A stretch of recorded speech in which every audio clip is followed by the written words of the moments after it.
Alright, so it has been a while. I am now hosting a tournament, an RBY tournament called Rising Stars, to give some of the more notable up and coming player some space to show what they got before SPL.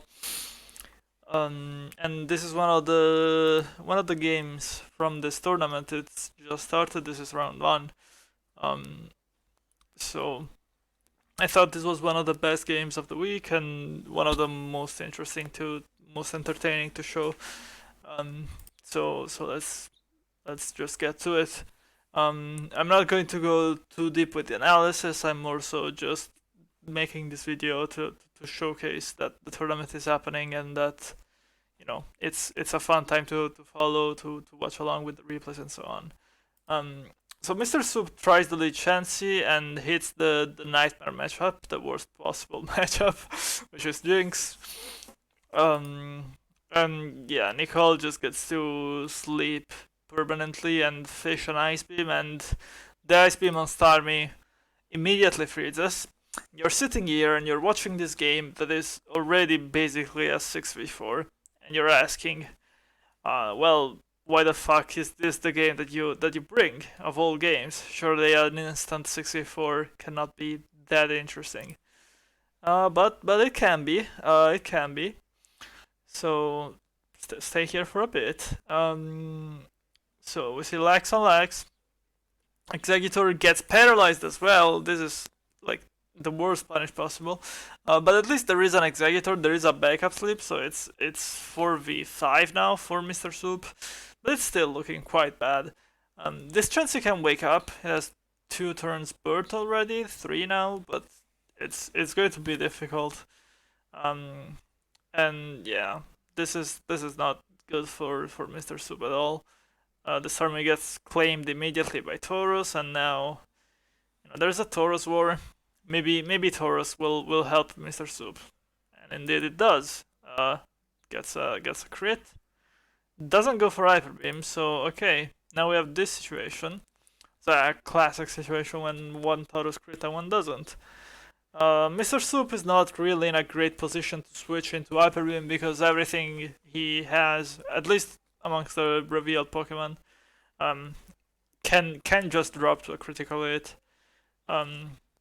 So at the same time, Nicole probably has like a full health Starmie that can just come in safely on Body Slam. So this is an interesting turn. Okay, both go for it, and Nicole gets it. So if Taurus was going to be the glimmer of hope for Mr. Soup, that's gone too. And you ask, well, Mr. Soup has a paralyzed Executor, no Taurus, no Starmie, sleeping and halfway dead Chansey. How is Mr. Soup going to pull this off against basically a full team? I mean, the Taurus is low HP, but everything else is basically there. Well, okay, so first of all, Nicole decides, you know what, I'm taking this Hyper ship on Snorlax. I will lose my Taurus, but this is worth it.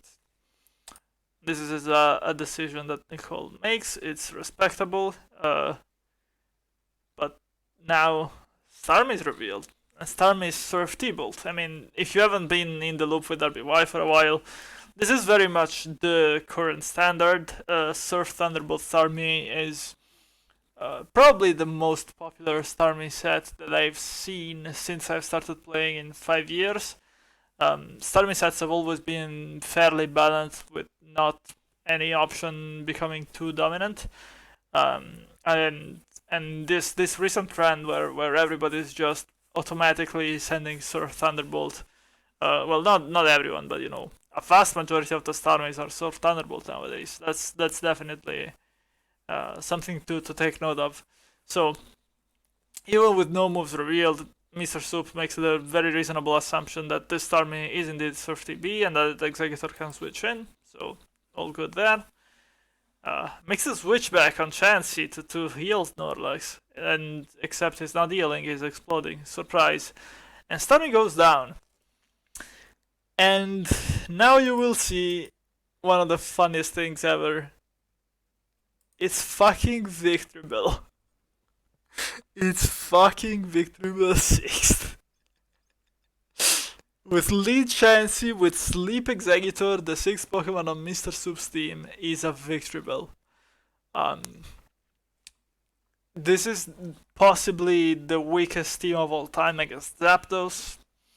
Possibly just one of the least structurally sound teams possible. Like, there is just, there is nothing for Cloyster even. I mean, I guess there's the speed type for Cloyster. If you're with Victory Bell and Cloyster, they're both 70 base, but like if the Starmie gets eliminated, which is very easy, like this team is very structurally dangerous.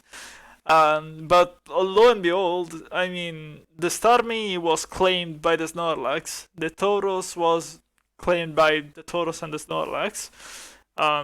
Mr. Soup has no team to speak of except for this Victory Bell, but this Victory Bell is going to bully Snorlax and Chansey super hard. So it all comes down to the 6th of Nicole. And if this 6th is Rhydon, well, it's game over. If this 6th is, I don't know, what else can it be? Well, it can be Zapdos, which would obviously be very difficult for Soup, though not entirely impossible. It can be some things. And definitely when I see, it can be Alakazam as well, which would also make it somewhat of a game, though again, not easy for Soup. Again, when you see Jinx Starmie in this situation, you're like, oh, that's probably a Rhydon. I mean, Mr. Soup has an Executor and a Starmie, so it makes sense that Rhydon never came in before this. So you start to you start to hope. What is it? What is it? The Wrap misses, which is actually good for him because he gets to fire Razor Leaf for more damage. The Wrap hits, and there's a switch back to Chansey, and Chansey wakes. And now that Chansey is awake, Mr. Soup can even handle Alakazam or Zapdos now, potentially. But he does have a Snorlax problem staring at him right now, so let's see what Mr. Soup chooses to do. Is goes for Soft Boiled, Nicole scouts counter, but there is no counter, so that just lets Chansey back up. And now Executor comes in, and will it get the explosion? No luck for Mr. Soup. That could have been really decisive because now his Chansey would have been uncontested, but still, Nicole does not try for the freeze. Nicole could have possibly just fired off Ice Beam after Ice Beam because it kills Executor, it gets chip on Victory Bell, and it threatens freeze on Chansey. But she decides to go for Thunder Wave instead, which also makes sense because she still has Snorlax, so she can pressure the Chansey with Lax. And so there's a few turns. Executor comes in again, doesn't.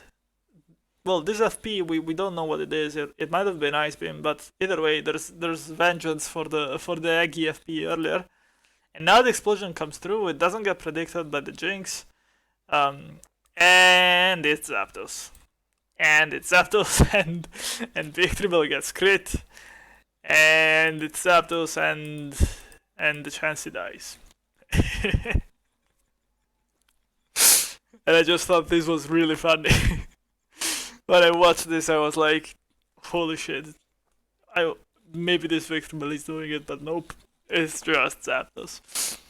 This was a really funny game, really unorthodox, risky build by Mr. Soup. I would never bring something like this, but clearly it has some kind of place as a matchup fish, which I don't like personally, but it's like objectively not.